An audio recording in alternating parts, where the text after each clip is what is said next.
السلام علیکم ورحمۃ اللہ وبرکاتہ۔ میں ہوں سراج الدین امجدی۔ آج کی خصوصی رپورٹ کے مطابق ملک سے ایک اور بین الاقوامی دوا ساز کمپنی رخصت ہو گئی۔ انا للہ و انا الیہ راجعون۔ نااہل حکمرانوں، کرپٹ انتظامی افسروں نے ملک میں ادویہ بحران کے امکانات کو پختہ کر دیا۔ سندھ ہائی کورٹ کا بڑا حکم، سیکریٹریٹ سے سندھ کو جواب طلبی کا نوٹس جاری۔ سندھ کے 25 اضلاع میں 1 ستمبر سے 7 روزہ انسداد پولیو مہم کا آغاز۔ مہم میں 90 لاکھ سے زائد بچوں کو 70,000 سے زائد تربیت یافتہ عملہ پولیو کی خوراک پلائے گا۔ 21,000 سے زائد پولیس اہلکار پولیو ٹیموں کو تحفظ فراہم کریں گے۔ صوبائی وزیر صحت و بہبود آبادی ڈاکٹر عذرا فضل پیجوہو اور چیف سیکریٹری سندھ آصف حیدر شاہ کی صدارت میں ٹاسک فورس کا اجلاس۔ جن ناظرین نے اب تک چینل کو لائک اور سبسکرائب نہیں کیا، صحت اور نجی شعبے کی صحت کی خبروں سے باخبر رہنے کے لیے چینل کو پہلے سبسکرائب ضرور فرما لیں، اور جن ناظرین نے چینل کو سبسکرائب کر لیا ان کا تہ دل سے شکریہ۔ ناظرین کرام، ڈنمارک کی معروف بین الاقوامی دوا ساز کمپنی لون بیک نے پاکستان سے اپنے آپریشن کو بند کرنے کا اعلان کر دیا ہے۔ پہلے آپ ہماری اسکرین پر مذکورہ کمپنی کے مراسلے کا عکس ملاحظہ فرمائے۔ آپ نے مراسلے کا عکس ملاحظہ کیا۔ ہم آپ کو یہ بتاتے چلیں کہ مذکورہ دوا ساز کمپنی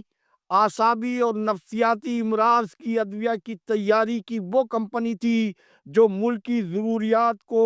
کسی حد تک پورا کرنے میں نمایاں تھی۔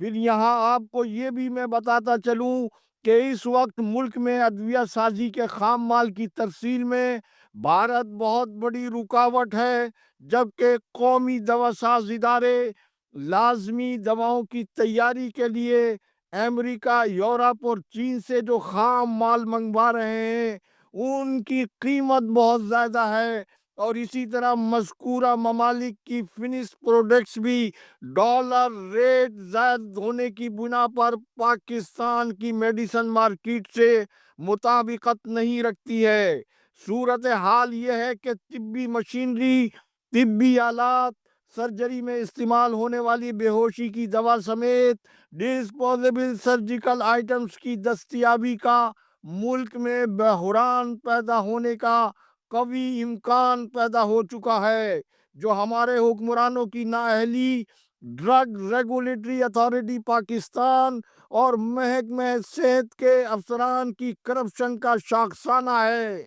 خبر کے اندر کی خبر یہ ہے کہ موجودہ حکومت سخت شرائط پر عالمی قرضوں کو اللے تللے اڑا کر دعویٰ یہ کر رہی ہے کہ بیرون ممالک سے بڑی سرمایہ کاری آ رہی ہے، جبکہ ملک میں تیزی سے بین الاقوامی سرمایہ کاری پاکستان سے جا رہی ہے، جس کا تازہ ترین ثبوت ڈنمارک فارما کمپنی کا آپریشن بند ہونا ہے، جبکہ ملک میں تیار ہونے والی دوا کی بڑی مقدار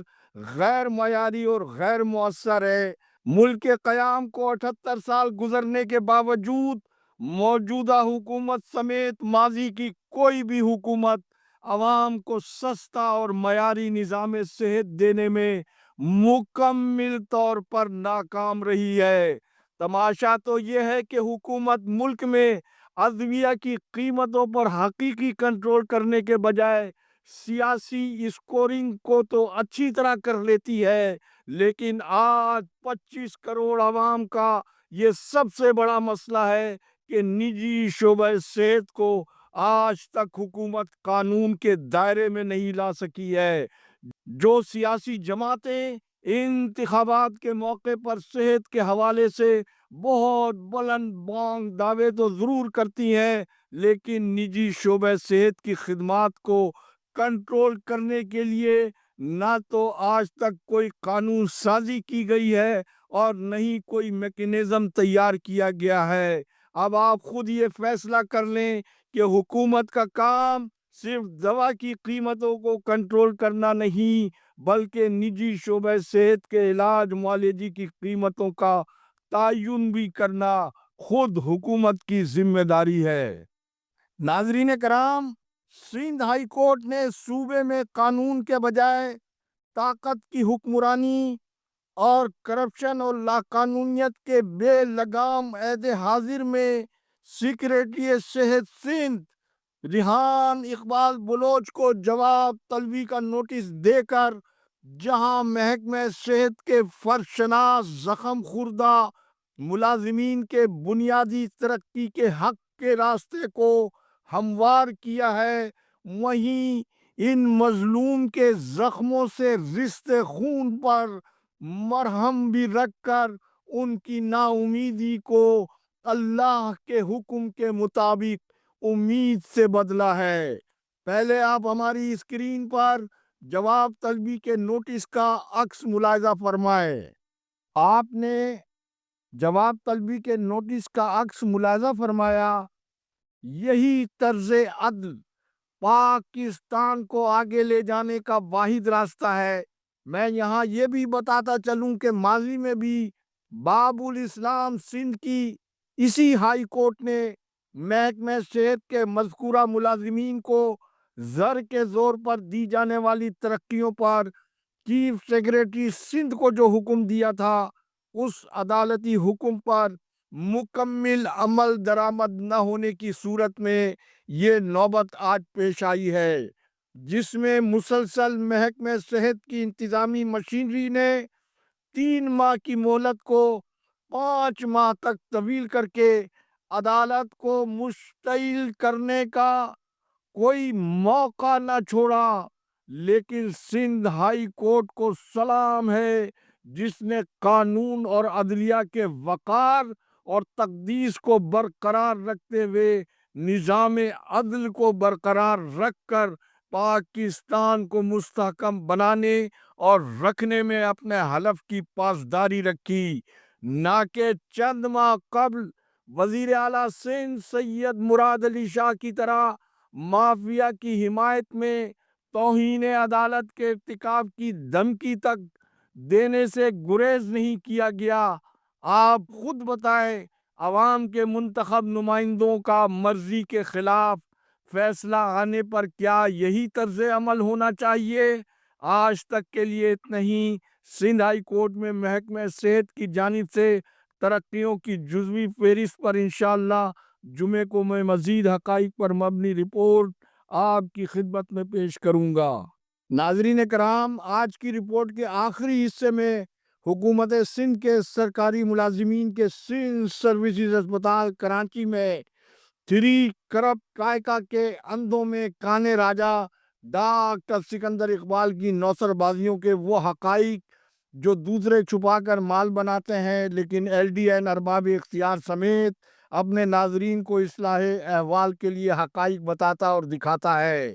doctor Sikandar Iqbal Sindh public service commission کے امتحان کے بغیر ایڈز کنٹرول پروجیکٹ سندھ کے ایڈ ہاک ملازم کی حیثیت سے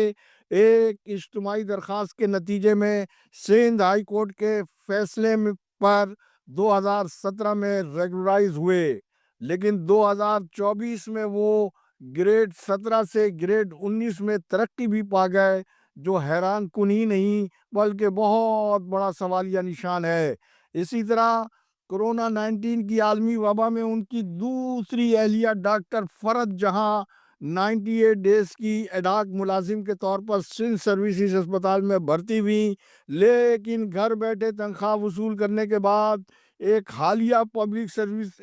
کمیشن کے امتحان کے ذریعے وہ مستقل ملازم ہو کر سندھ سروسز اسپتال میں اسامی نہ ہونے کی بنا پر یہاں 1 سال سے زائد عرصے تک تعینات رہیں، اور چند ماہ قبل ہی انہیں کسی خالی اسامی پر ایڈجسٹ کر کے راجہ سکندر اقبال نے ڈاکٹر فرج جہاں کو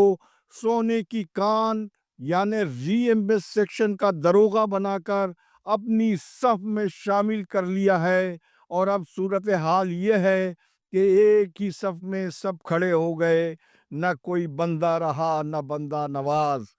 یہ دفتر ہے بے ایمانوں کا، حیوانوں کا، شیطانوں کا، اس دفتر کا یارو، اس دفتر کا یارو کیا کہنا، یہاں باس کا روب پڑے سہنا،